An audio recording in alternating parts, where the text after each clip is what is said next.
Sahabat Bahtera, masih banyak yang percaya dengan jimat. Jimat atau pegangan atau benda yang dianggap bisa memberikan tambahan kekuatan kepada dirinya. Saya punya cerita menarik tentang jimat ini.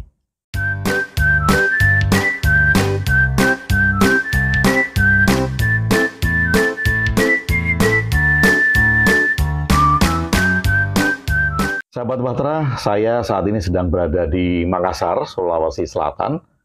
Dan kalau saya ke Makassar, saya tentu bertemu dengan sahabat-sahabat saya di Makassar, ngobrol bareng, sharing bareng, sehingga ada hal-hal yang menginspirasi.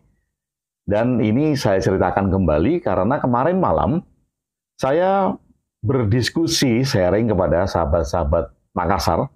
Ada Bang Ahyar, ada Arisman, ada Ferdi, ada Mida Amkam, ada Dian Purnama. Kemarin malam kami ngobrol santai di Bandar Makassar, makan ikan. Nah, sharing dari Arisman tentang jimat. Ini sebetulnya cerita dari kakeknya Arisman. Tetapi saya akan menceritakan versi saya kembali dengan tidak mengurangi inti cerita. Tapi sekali lagi, terima kasih kepada Arisman yang memberikan inspirasi tentang cerita jimat ini. Kalau di Jawa, jimat itu singkatan siji dirumat. Jadi satu benda yang memang dirumat atau diistimewakan gitu, dipelihara dengan baik. Nah, jimat ini bisa berupa benda, pusaka, bisa keris, bisa cincin, bisa batu, bisa berbentuk paku misalnya, atau tombak dan segala macam. Dan bisa juga berupa tulisan. Tulisan yang ditulis di selembar kertas, mantra biasanya, dan kebanyakan dalam bahasa, tulisannya dalam bahasa Arab gundul atau Arab pegon. Kemudian dilipat dan dibawa kemana-mana. Nah, itu bisa jadi jimat. Nah, ini menarik cerita tentang jimat ini. Saya mulai dari sini.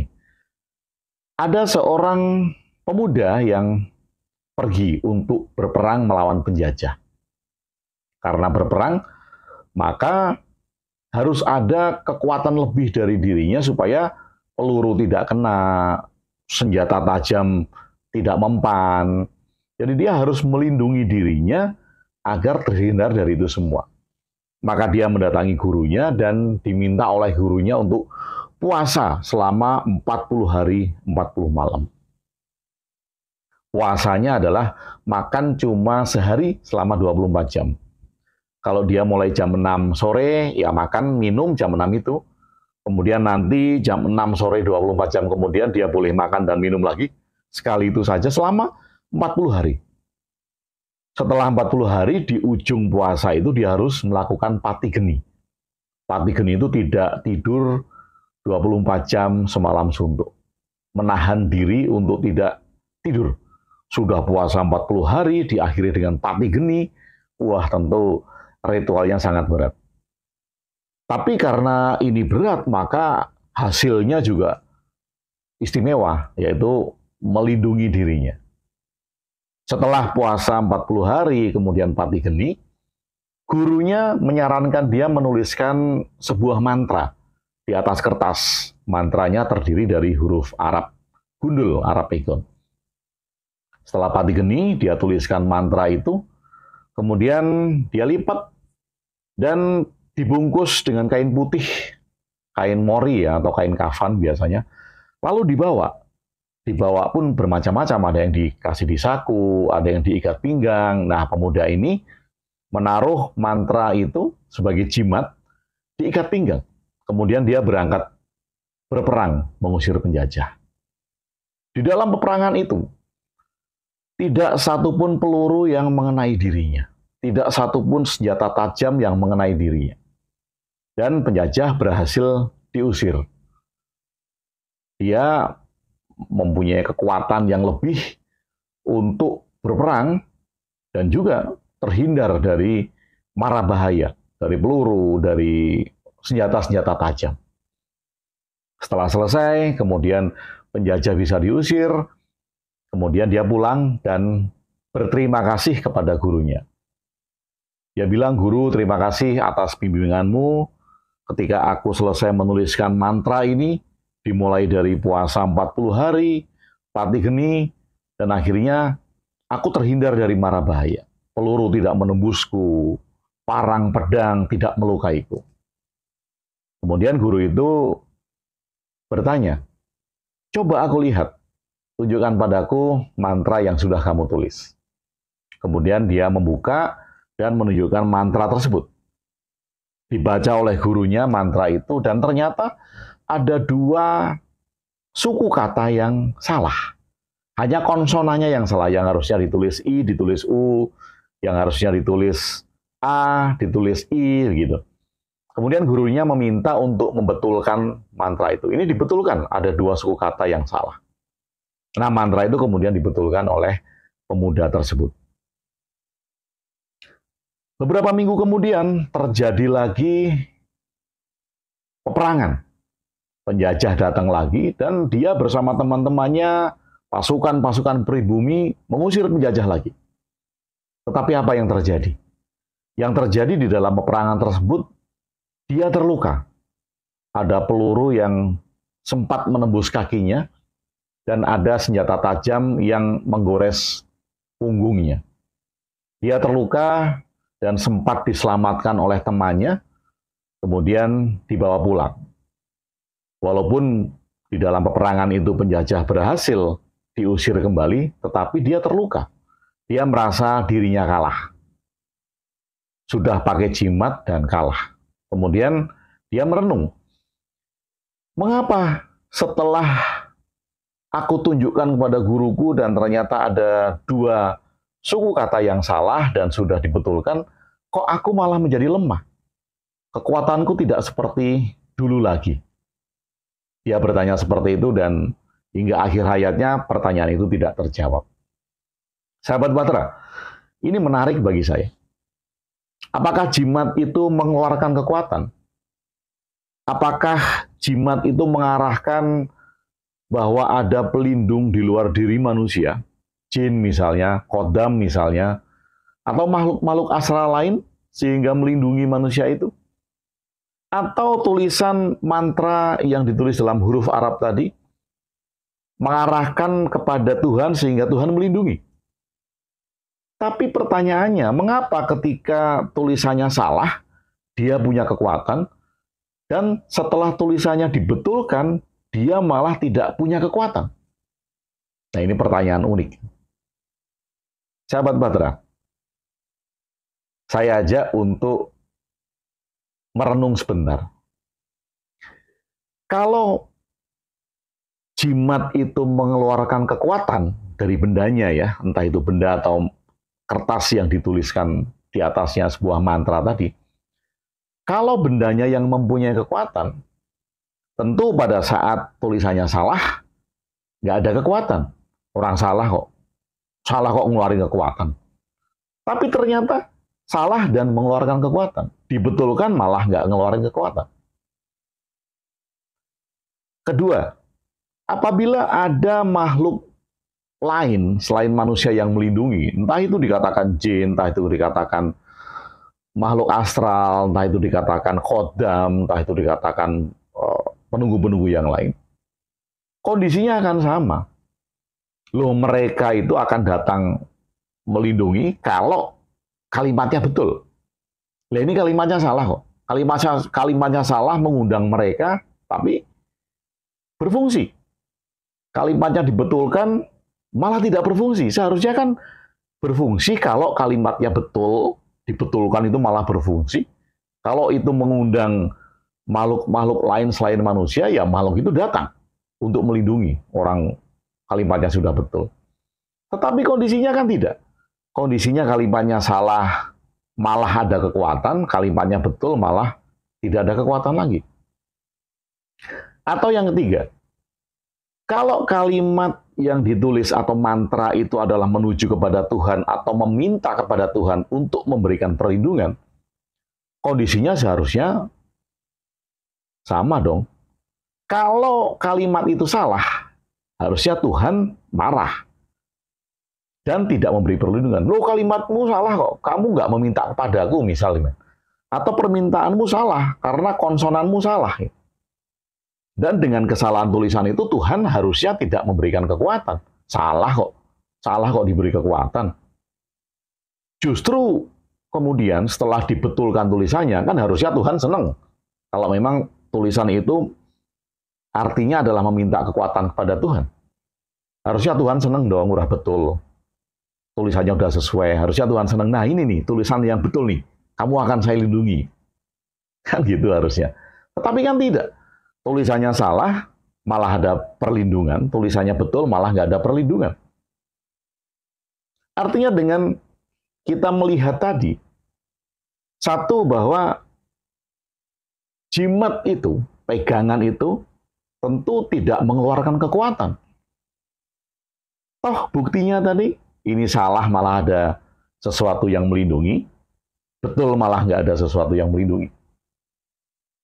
Kalau kemudian dikatakan ada jin, ada makhluk astral, ada khodam yang melindungi pun ternyata tidak ada. Kan kondisinya sama. Seharusnya kalau kalimat itu meminta kepada makhluk astral untuk melindungi, kalimatnya salah kok. Kalimatnya salah ya harusnya mereka nggak datang. Mereka datang kalau kalimatnya betul. Misal kalau saya akan panggil Anda gitu, saya punya teman namanya Arisman, kemudian kalimatnya betul, saya kirim WhatsApp. Arisman, yuk kita ketemu jam 10 pagi di Bandar Makassar. Arisman tentu datang karena kalimatnya betul. Tapi kalau kalimatnya salah, Arisman, Bandar Jakarta, titik. Kalimatnya salah kan? Itu tentu yang baca salah kan? Ini maksudnya apa ini? Kok cuman Arisman, Bandar Jakarta? Jadi nggak sampai pesannya. Tetapi kan ini unik kan? Kalimatnya salah, dia merasa mendapat perlindungan. Kalimatnya betul, dia malah kecelakaan. Mendapat mara bahaya. Kemudian kondisi yang ketiga. Kalau kalimat itu memohon kepada Tuhan, atau mantra itu artinya adalah permohonan kepada Tuhan untuk dilindungi dari mara bahaya, terhindar dari peluru, terhindar dari parang pedang senjata tajam, kondisinya pun harusnya sama. Kalau kalimatnya salah, maka tidak akan ada perlindungan dari Tuhan. Tuhan melihat, wah salah kalimatmu. Kalimatmu tidak meminta kepadaku. Kalimatmu tidak ada artinya untuk meminta kepadaku. Maka kamu tidak aku lindungi. Kan harusnya gitu kan. Tetapi ini kalimatnya salah, dia malah terlindungi. Giliran kalimatnya betul, Tuhan malah tidak melindungi. Ini kalau dianggap kekuatannya dari Tuhan. Nah, lalu dari mana sebetulnya fenomena seperti itu? Hal ini sama seperti kondisi demikian. Ada orang yang sedang menderita di dalam hidup, sedang kesusahan, kemudian ada orang yang mau membantu dan bilang, Tuhan akan angkat semua masalahmu kalau kamu yakin dengan Tuhanku. Yuk, masuk agamaku dengan meyakini Tuhan, sehingga semua permasalahanmu akan diselesaikan oleh Tuhan. Nah, orang yang bermasalah ini bertanya kan, bagaimana kalau kamu berdoa kepada Tuhanmu saja untuk menyelamatkanku tanpa aku yakin dengan Tuhanmu? Orang itu tentu akan menjawab, oh nggak bisa. Syarat pertama kamu harus yakin kepada Tuhanku. Nah, kita mempunyai misteri yang besar, yaitu keyakinan. Kalau simbol Tuhan, kalau jimat, kalau pegangan, itu bertujuan untuk menumbuhkan keyakinan kita, artinya tanpa semua hal itu, apabila seseorang dapat menumbuhkan keyakinannya, semuanya beres. Karena intinya di keyakinan. Sama seperti tadi. Kamu akan ditolong oleh Tuhan bila kamu yakin dengan Tuhan. Loh, mengapa harus yakin? Mengapa harus ada syarat yakin? Jadi kalau harus ada syarat yakin, yang menolong itu Tuhan atau keyakinan? Sama dengan jimat.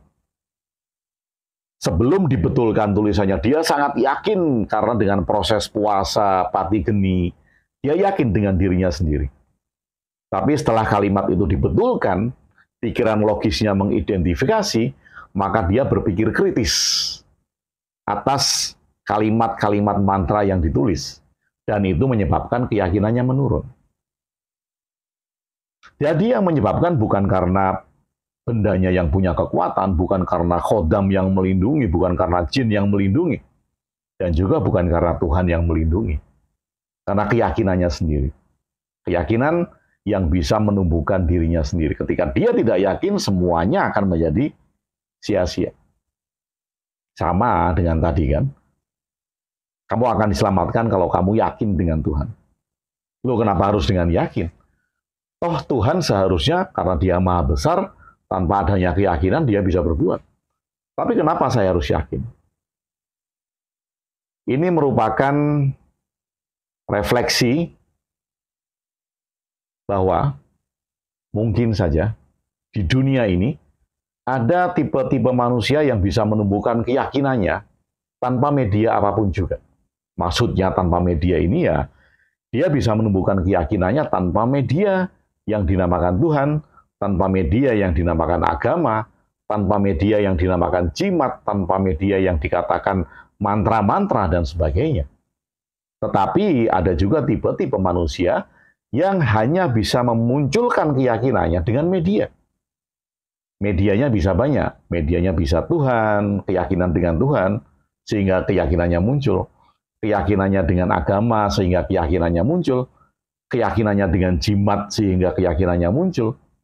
Keyakinannya dengan bacaan-bacaan tertentu, sehingga keyakinannya muncul. Dan ini bukan tentang benar dan salah, karena ini hanya tipikal manusia saja. Bila orang memunculkan keyakinannya tanpa media apapun juga, why not? Mengapa tidak? Dan itu bukan sebuah kesalahan. Dan juga bila orang memunculkan keyakinannya dengan media-media tertentu, ya why not? Mengapa tidak? Itu juga bukan sebuah kesalahan. Kita hanya melihat cerita di balik jimat tadi. Kalau ternyata seseorang bisa memunculkan keyakinannya tanpa jimat, tanpa Tuhan, tanpa agama, tanpa bacaan, tanpa sesuatu yang dianggap bisa menumbuhkan diri di luar dirinya, menumbuhkan keyakinan di luar dirinya, ya oke-oke saja. Tapi sekali lagi, kalau ada manusia yang tidak bisa menumbuhkan keyakinannya tanpa melalui media-media tersebut, maka media-media itu bisa digunakan. Dan mengapa media-media itu ada? Mengapa simbol-simbol itu ada? Ada simbol Tuhan, ada simbol agama, ada simbol bacaan yang dianggap suci, ada simbol mantra, ada simbol yang banyak sekali. Dan para bijak, para leluhur-leluhur zaman dulu, memang sengaja menciptakan simbol-simbol ini agar kita bisa menumbuhkan keyakinan kita. Dan karena tujuannya adalah memunculkan keyakinan kita sendiri, keyakinan manusia, maka media-media yang dari luar ini sesungguhnya hanya mediator saja, hanya fasilitator saja. Bukan dia yang berperan. Yang berperan adalah keyakinanmu sendiri. Sahabat Batra, apakah Anda punya pendapat dan opini lain tentang jimat? Anda bisa tuliskan di kolom komentar, mungkin Anda punya pengalaman yang unik, tersendiri tentang jimat. Mungkin Anda meyakini bahwa memang jimat itu adalah permintaan untuk diberikan kekuatan oleh Tuhan, sehingga Anda merasa bahwa Tuhan yang memberikan kekuatan. Mungkin ya, Anda punya opini itu. Atau Anda punya opini Anda dilindungi oleh khodam, oleh jin, oleh makhluk astral lain, dengan adanya jimat itu. Atau mungkin opini Anda bahwa jimat itulah yang mengeluarkan kekuatan. Nah, bila Anda punya pengalaman-pengalaman ini, silahkan tuliskan di komentar. Tapi mari kita bertanya dengan hal-hal yang kita lihat dari sisi yang lain tadi. Bahwa ketika ada kesalahan tulisan dan dia yakin kekuatan itu ada. Ketika tulisannya dibetulkan dan keyakinannya menurun, dia malah tidak terlindungi lagi. Jadi dengan ini kita bisa bertanya, sesungguhnya kekuatan itu muncul dari mana? Apakah dari eksternal, dari luar diri kita, atau memang dia dari dalam diri kita sendiri? Terima kasih sudah bersama saya Gung Ebe di Ruang Diri. Stay authentic and original.